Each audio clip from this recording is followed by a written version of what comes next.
নমস্কার, আমি সুদর্শনা। আজকে আরও একবার আপনাদের সামনে আলোচনা করতে চলেছি মেনটেনেন্স নিয়ে, অর্থাৎ ভরণ পোষণ। ভরণ পোষণ কী এবং কিভাবে পেতে পারি, এই বিষয়গুলো নিয়ে আমরা প্রথম পর্যায়ে অবশ্যই আলোচনা করেছি। আজকে মেনটেনেন্সের যে টপিকটা নিয়ে আলোচনা করব সেটা হলো সুপ্রিম কোর্ট রিসেন্টলি যে রায়টা দিয়েছে সেখানে 8টি পর্যায়ের কথা আলোচনা করেছে এবং এই 8টি ব্যাপারে নজরআন্দাজ কিন্তু আমরা কখনোই করতে পারবো না। এই 8টি ফ্যাক্টরকে বিচার বিবেচনা করেই কিন্তু ভরণ পোষণের খরচ নির্ধারণ করা হবে এখন থেকে।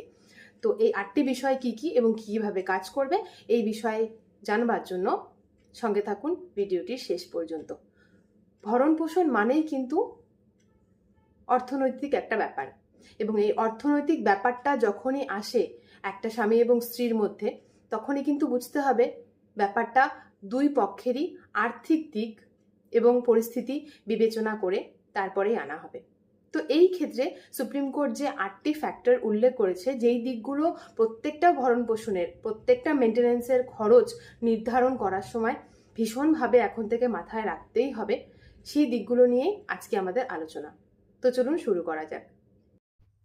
বিবাহ বিচ্ছেদের সময় ভরণ পোষণের পরিমাণ নির্ধারণের জন্য সুপ্রিম কোর্ট যে 8টি বিষয়ের রূপরেখা দিয়েছে সেগুলোর মধ্যে উভয় পক্ষের সামাজিক ও আর্থিক অবস্থা, স্ত্রী এবং নির্ভরশীল সন্তানদের যুক্তিসঙ্গত চাহিদা, উভয় স্বামী বা স্ত্রীর যোগ্যতা এবং কর্মসন্ধানের অবস্থা, এই সমস্ত কিছুই রয়েছে। এই 8টি বিষয় হলো স্বামী এবং স্ত্রীর সামাজিক ও আর্থিক অবস্থা, এদের মধ্যে তাদের নিজ নিজ পটভূমি, পেশা এবং আর্থিক অবস্থানও অন্তর্ভুক্ত। দ্বিতীয়ত, স্ত্রী ও সন্তানদের মৌলিক চাহিদা। আদালত স্ত্রী এবং তার উপর নির্ভরশীল সন্তানদের জন্য যুক্তিসঙ্গত খরচ নির্ধারণ করে।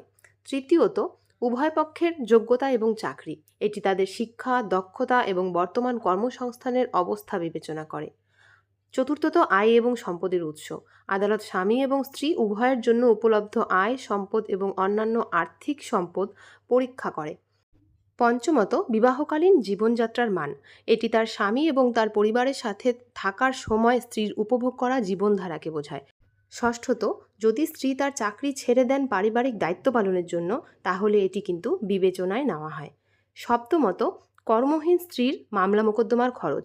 আদালত আইনি কার্যক্রমের সাথে সাথে সম্পর্কিত খরচ বিবেচনা করে, বিশেষ করে যদি স্ত্রী চাকরিজীবী না হন। অষ্টমত, আর্থিক সামর্থ্য স্বামীর। এর মধ্যে রয়েছে তার আয়, অন্যান্য আর্থিক বাধ্যবাধকতা এবং তার আর্থিক পরিস্থিতির উপর ভরণপোষণ আদেশের প্রভাব।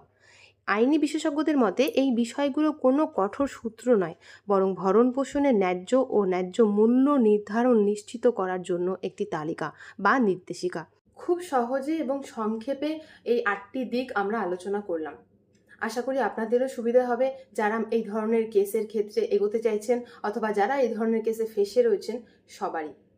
কোর্ট কখনোই কিন্তু সামাজিক দায়বদ্ধতার ওপরে নয় এবং সমাজ পরিস্থিতি এই জিনিসগুলো সম্পূর্ণভাবে বিবেচনা করেই কিন্তু কোর্ট একটা রায় করতে পারে।